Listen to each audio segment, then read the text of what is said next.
Okay, here we go. All right, I have to take these off because of the ring light.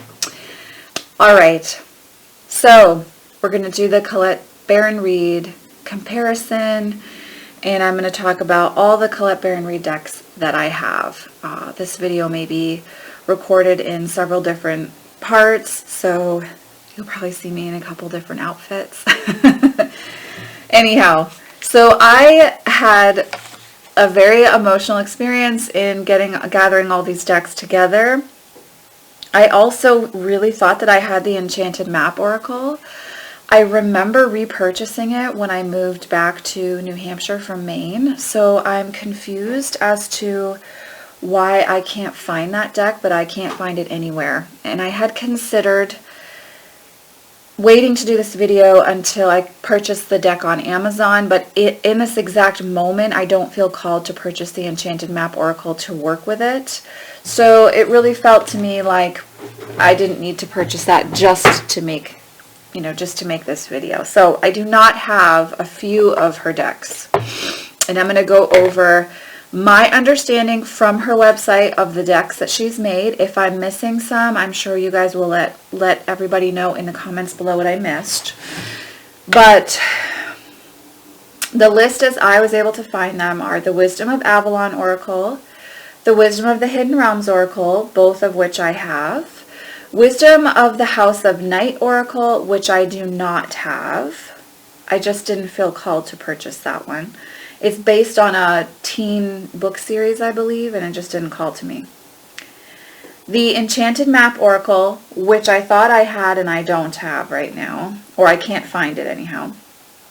The Good Tarot, the Wisdom of the Oracle, Postcards from Spirit, Mystical Shaman Oracle, Spirit Animal Oracle, Goddess Power Oracle, the Crystal Spirits Oracle, which I do not have because I'm super picky about working with crystals and stones, and I just have never found an oracle deck that I felt like accurately portrayed how I experience working with crystals, so I felt no call to purchase that deck.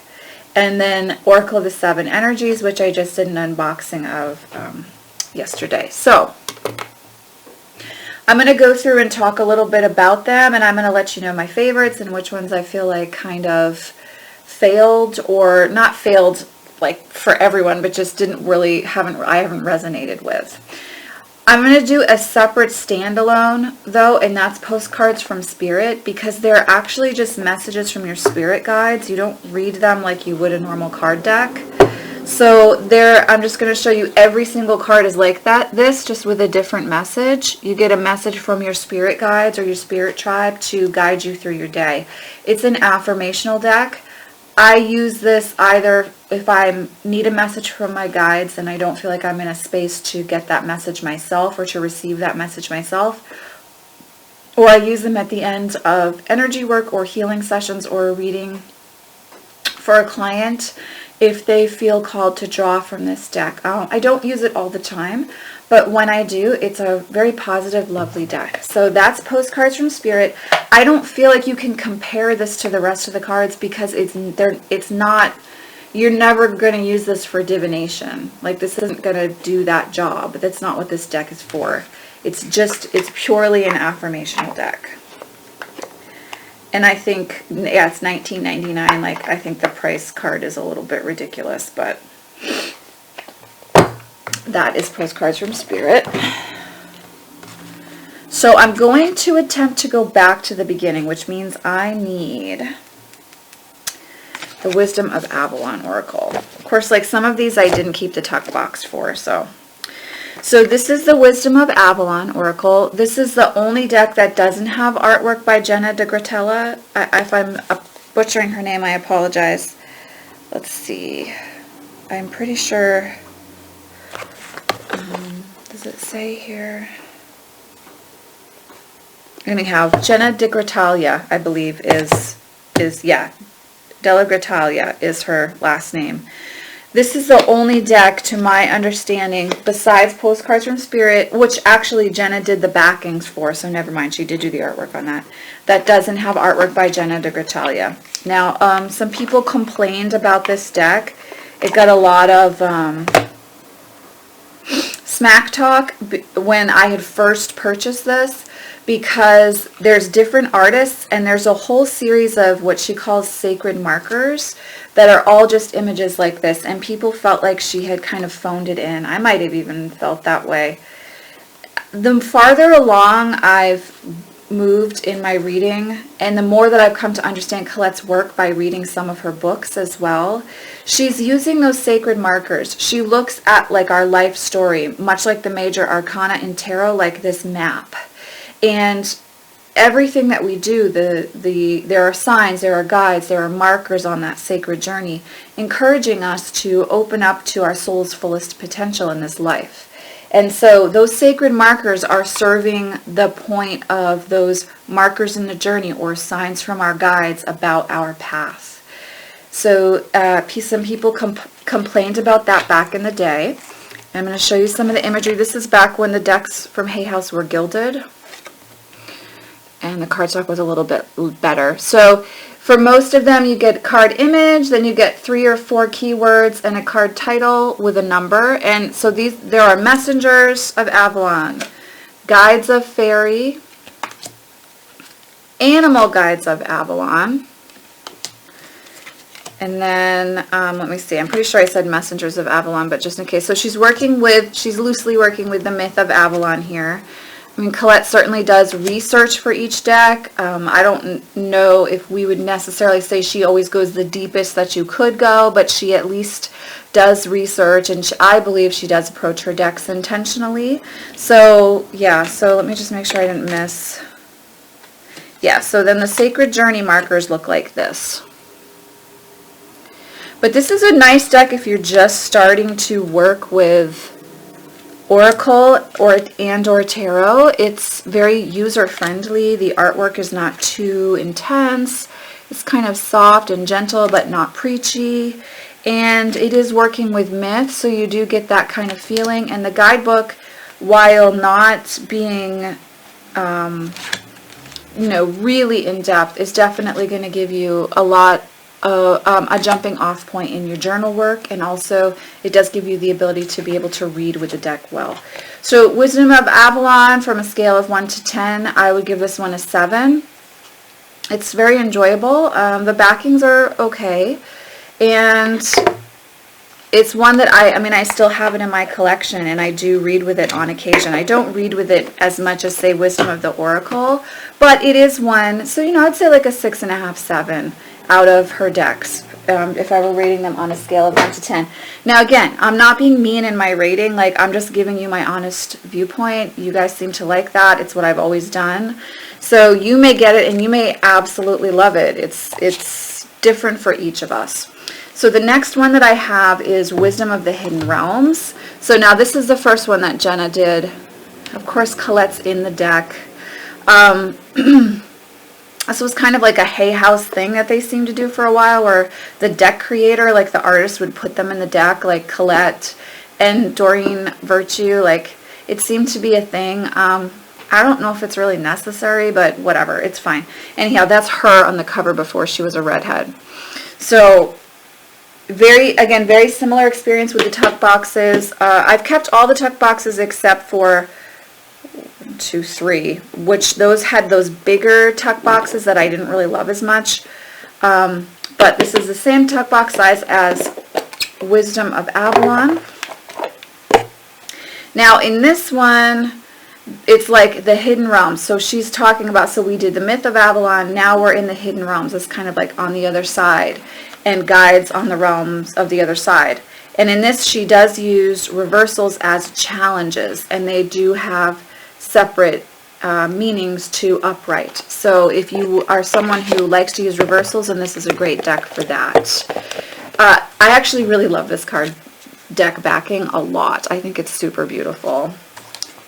And the images themselves, I have complaints about the images themselves. First of all, the aspect of computer manipulated imagery was still not at like the beautiful point that it's moved into, like with the mystical Shaman Oracle. So there's kind of a clunkiness in the representation. There's so much border here and such a teeny amount of the image actually shown that it's a little difficult to really connect with this deck.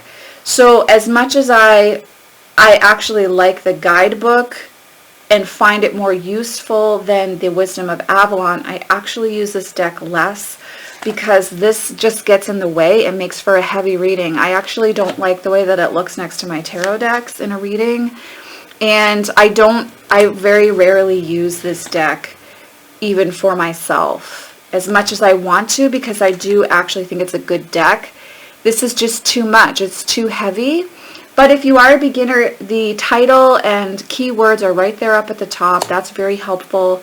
The guidebook is very user-friendly.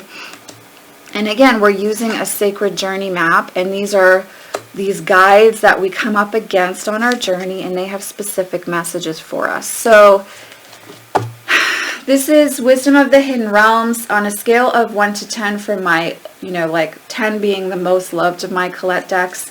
This is probably like a 5, honestly. It's almost but not quite for me. Besides that, this may be my favorite backing she's ever done, though. I love this backing. She knocked it out of the park with that. But she and Jenna work very well together, and it does create a cohesive deck with just one artist. So that's like a 5 out of 10 for me, and that's Wisdom of the Hidden Realms. Then Wisdom of the House of Night, which I don't have. So that one I cannot compare and contrast for you. Now, Enchanted Map Oracle would be next in this list, and normally I do have it. It doesn't want to come play today. I'm hoping I can find it and I didn't lose it when I moved. But that one, there was an accompanying book called The Map. And if you're new to a spiritual journey, it's actually a nice one. That set, the deck and the book, are actually ones that I've gifted to people over the years, because if you're just opening up to self-empowerment on your journey, and even a spiritual journey in general, that deck and the guidebook that comes with that box set, but also the book itself, the standalone book, I do think they're actually helpful, and that there is wisdom to access there for someone who's really just starting a spiritual journey for themselves. It's a very empowering message, and again, she helps you to look at your life as this map, and there are these markers, and how do we trust our intuition? How do we discover our intuition to know what way to go on that map and what we want to explore as a soul? So Enchanted Map Oracle, I would give, if I had it, a 7 out of 10 as well. Maybe an 8, 7.5, 8 out of 10. It's really easy to read with. It likes to work with tarot. I can't find it. I really thought that I brought it with me when I moved, but maybe she's hiding on me. So that one I would say 7.5, 8 out of 10 in my Colette decks. The photo manipulation is still a little bit clunky. It's better than Hidden Realms, almost as good as Wisdom of the Oracle, but not quite. So let's see, and I just did Postcards from Spirit. So now we will go to, now on her website, Colette has Wisdom of the Good Tarot listed before Wisdom of the Oracle, but I really feel like Wisdom of the Oracle came out first, don't you guys? So I think I'm going to talk about Wisdom of the Oracle first. So Wisdom of the Oracle is one that I don't have the tuck box for. This is my original deck back when it was first released. This baby has made it through quite a few years with me and a lot of moves. And this deck is 9 out of 10 for me, if not, let me just look. I'm just looking. I'm perusing here. Yeah, I would say like 9 out of 10. This is like 9 out of 10 for me. Wisdom of the Oracle, I just want to say, it comes in the same size tuck box as Wisdom of the Hidden Realms and Wisdom of Avalon did. So it's the same size. As I said, I don't have that anymore. Cardstock is so you see we stopped with the nice gilding. Cardstock is typical Hay House. This is before the prices of the deck started to get astronomical, and I think it was like $15 when I bought it. So And now in this, she's viewing the Oracle deck itself as a guide and with its own voice. And so you'll see in every image, the face of the guide, the Oracle, is shown. And you can see that there, up at the top, you can see the Oracle's face there. So this deck uses reversals as well. So usually she'll use Ally and Challenger, upright being Ally, reversed being Challenger. And so in this deck, I do use reversals, as you can see. This deck reads so well with tarot for me, like super clear. It's just straight into the point. It amplifies or clarifies anything in my tarot spread that I need to flesh out further for my client or myself. And the artwork, you can tell that Jenna and the technology with computer manipulation has now reached a place where it's a lot smoother to look at. Your eye isn't catching as much on like things that don't make sense in the imagery. And so this one, like I said, 9 out of 10 for me, Wisdom of the Oracle. If you're brand new to Colette, I would start with Wisdom of the Oracle. The guidebook is great and it's user-friendly. Like I said, if you're brand new to Oracle and brand new to Colette, this would be the introduction. This would be where I would start. So, yeah, this is like a super great deck. Let me see if there's... Oh, yeah, the Soulmate card is super cute in this deck. Isn't that pretty? I love that imagery. I like the Truth Be Told card as well.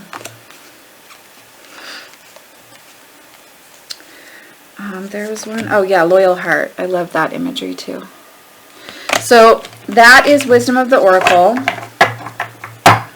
Then we move on to the Good Tarot. Now, I have a lot of thoughts about this. Not going to lie to you guys.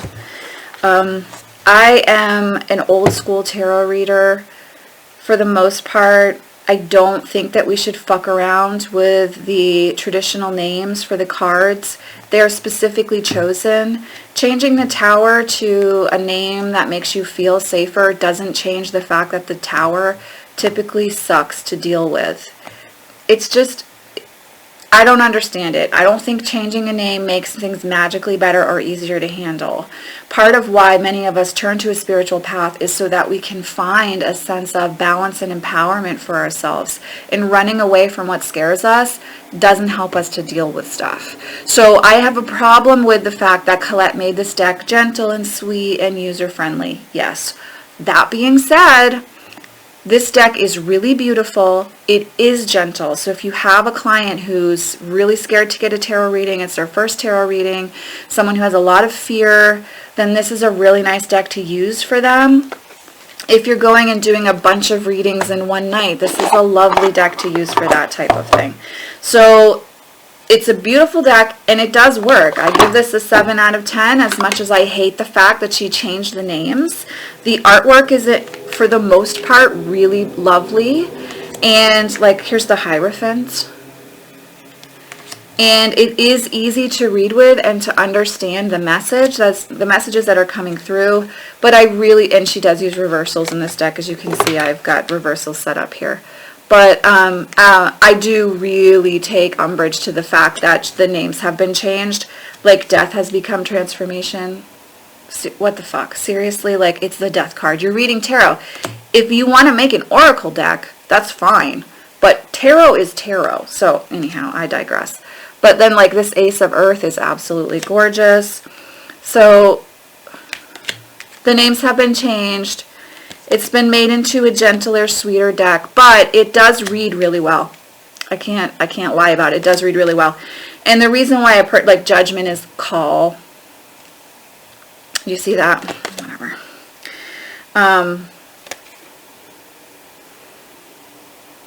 The Hanged Man is patience. Like, I don't know. I don't understand. Like, why is the Hanged Man a scary card? No, wait. We had the Hanged Man earlier. So, wait. Patience is that the devil? No, it can't be the devil. Is the devil... Did she change the devil? We need to look it up. I'm so bad with numbers. Guys, I'm not even going to lie to you. No, okay. So, that's got to be... I'm sorry, that is Temperance. Patience is Temperance. Yeah, Patience, Moderation, the Temperance card. Again, it's so tricky. Anyhow, whatever. Yeah. So, but as you can see, the imagery is really lovely, and I'm really just bitching. As far as reading, a 7 out of 10 for reading, and I really love this backing too. It's really, really beautiful. So, yeah, for someone who doesn't do well with numbers like me, like on a card, as far as memorization goes, Patience when it should be Temperance is irritating as fuck. But anyhow, that is the good tarot. 7 out of 10. If you're new to tarot, I wouldn't work with that. Name changes are not helpful when you're working with that. So I would say no, don't. I would go to it if you are an angel reader, yes. If you're someone who prefers light to dark and doesn't want to deal with dark, then yes, it's a great deck. If you're just a reader in general and you like the artwork, then definitely go ahead and purchase it. Okay, so then from there, that's right, Mystical Shaman came before the Spirit Animal. I always forget that because this deck just feels older to me.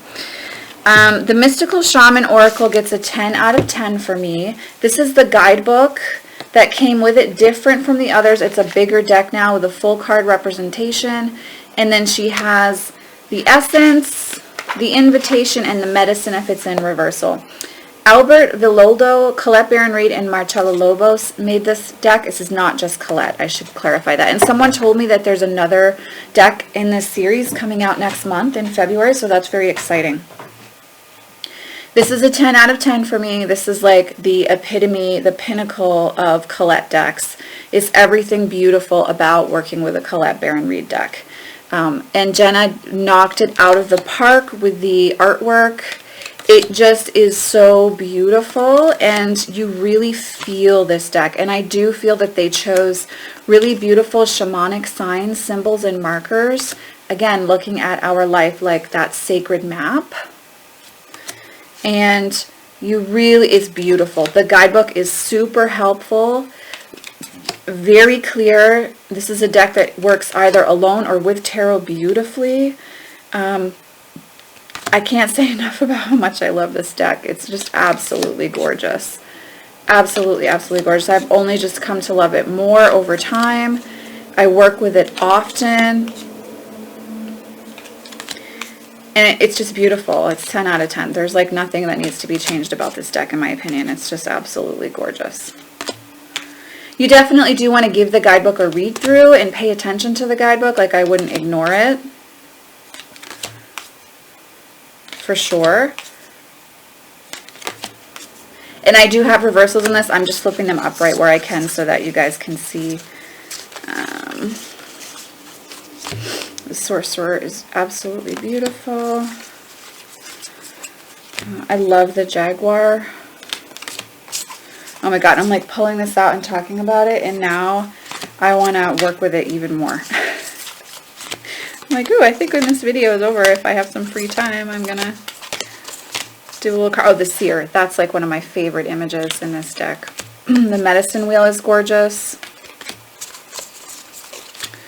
I love Luminous Warrior. Yeah. So that is the Mystical Shaman Oracle. If you only were to get one or two decks out of all of the ones I'm about to talk about today, it would be the Mystical Shaman Oracle and the Wisdom of the Oracle. They're both awesome. They stand the test of time. They're definitely the pinnacle of Colette decks. So then we have the Spirit Animal Oracle.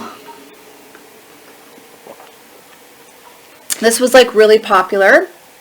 You know, spirit animals, power animals, totem animals were coming back into, you know, it was popular to be, you know, liking them, working with them in your spiritual journey. And so, you know, I think Colette took advantage of that for sure.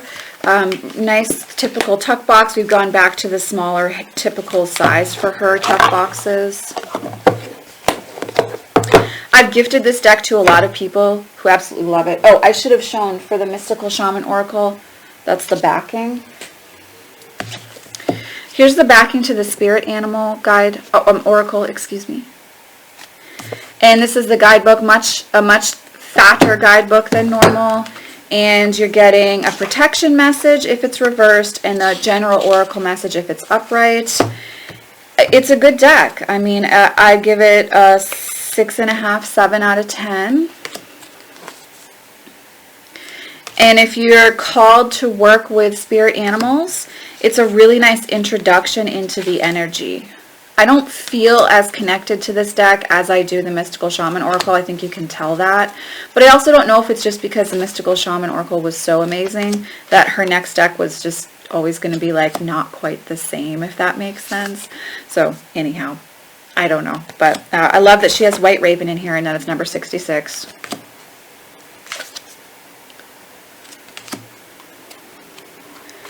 You know, some of the messages are really clear. Some feel a little more generic to me, but it is a Hay House deck, so you do have to know that that's what you're getting. You're getting more of a homogenized, generic message. I'm not trying to hurt anyone's feelings with this. I'm just being honest with you. But on the whole, it's a lovely deck.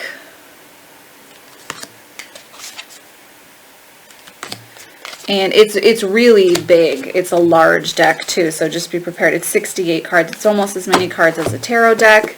And like I said, a 6.5, 7. I don't really use this deck outside of, I have one friend that we like to draw from it for each other, to encourage each other sometimes.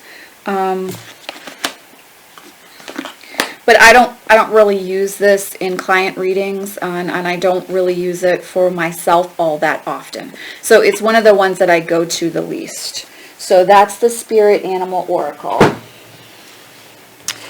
And then we go to the Goddess Power Oracle, which apparently had a lot of controversy around it. I never actually even recorded a full review because, like, I don't know, I had seen some videos circling saying that it wasn't inclusive, and that they kind of felt like Colette had phoned in a lot of the meanings, etc. I'm not going to engage in that controversy. I do feel like Colette does care about the work that she does, and I feel like of everyone up to this point in time, her artwork was more inclusive than most people's. So I think it's something that has been brought to our awareness, and I hope as deck creators and people who are working with decks, we value that, we're paying attention to that, and we care about that. And I do think that Colette has brought attention to that. There's a lot of Photoshop going on here, photo manipulation, obviously. This is what Jenna's known for, so I don't feel like that was her stepping out of that space. And I do feel like Colette gives you a nice intro to multiple forms of the sacred feminine. This is a deck that uses upright and reversals. It came in a larger box, just like the Mystical Shaman Oracle. And the upright is an empowerment message, and reversed is, she calls, the alignment message, just so you can see that there. So it's a nice size guidebook. You're getting a wealth of information, you know, not a huge amount of information. It's not a lot in Fairchild, but you are getting a good jumping off point. And just like the Mystical Shaman Oracle, you can have no understanding of working with an oracle deck and come back to this and, you know, come to this deck and be able to work with it. I think as far as like how often do I reach for this, it's probably the same as a Spirit Animal Oracle, a 6 out of 10, 6.5, 7 out of 10. I don't reach for this one all the time. I prefer Goddesses and Sirens, to be honest with you. It's a little bit more up my alley. This is Ices. I mean, I expected a little bit more from Ices. That doesn't quite do it for me, but you know, we have the Ices Oracle. So yeah, I mean, it's fine. It's not one that I need to have, but it's in my collection, and I haven't felt called to gift it and have it leave my collection yet. So this is the Goddess Power Oracle. And you have to remember too, she's really presenting like an intro here. She, you know, I think, if I can be really honest, like I think Colette has I think she's been very honest that she's had a lot of discomfort in her voice as a medium and a psychic, and that's brought up a lot of insecurities and fears for her. And I think she almost approaches the goddesses and the sacred feminine in this kind of timid way as well. Like she's just opening up to this within herself. And I think you get that feeling with the Goddess Power Oracle. But I do love having a way to connect with the sacred feminine through faces of deity in one deck. And so, yeah, 6.5 out of 10, I would say. Not quite even really at 7 for me. I don't go to this one all the time. This is the backing. And again, I was super excited about this because of the Mystical Shaman Oracle, so I also may have just had a little bit of deflation there from that. Now, the Crystal Spirits Oracle, as I said, didn't feel called to purchase it or work with it. I think also from seeing Colette's approach to the goddesses, I highly doubt that my viewpoint on crystals would line up with hers. So, that one I do not have, didn't feel called to get it. Oracle of the Seven Energies, I did feel called to purchase the other day though. So, in a typical Jenna deck with Colette, I cleared it and worked with it a little bit last night after making the reveal video. It's a lovely deck, and I don't know her enough to do a review or really even to give you a numerical rating from 1 to 10. But it looks like a solid showing from Colette, and one that I will enjoy using with tarot. I mean, I think it's going to work really well with tarot. The flow of the imagery and the the card title feels like it's going to flow really well for clarifying tarot spreads. So this is the Oracle of the Seven Energies. This video has been half an hour long. Let's wait till we get to the Alana decks, because I have like every Alana deck ever still. So anyhow, so this is my rundown on Colette decks that I have in my collection. As I said, in case you missed it, I don't have Wisdom of the House of Night. I thought I had Enchanted Map Oracle, but I couldn't find it anywhere. And I don't have the Crystal Spirits Oracle. Other than that, I have these decks. If I were to tell you which one to buy, and my order would be Mystical Shaman Oracle, Wisdom of the Oracle. From there, I would go to Enchanted Map Oracle, the Good Tarot.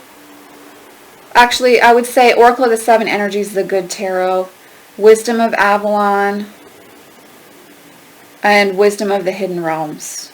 Did I miss anybody? Oh, Spirit Animal Oracle. I mean, Spirit Animal Oracle would come before Wisdom of the Hidden Realms for me. So I'd put that right before that. Postcards from Spirit is a different deck, so you can't really line it up with the rest. It's separate to that. But that is my rundown. Colette Baron Reid decks. As I said, she's a really nice introduction to working with Oracle decks. Very user-friendly. I do feel that she brings intention to her work and she cares about her work deeply. And I think she's also human, just like we all are. And so knowing that about someone who you look to as a spiritual teacher doesn't make them less of anything. It just lets you know that, you know, you can find your way on your path just as that individual has as well, and that we're all learning and growing and evolving. So yeah, I recommend her, especially if you're new to Oracle. I think she's a great introduction.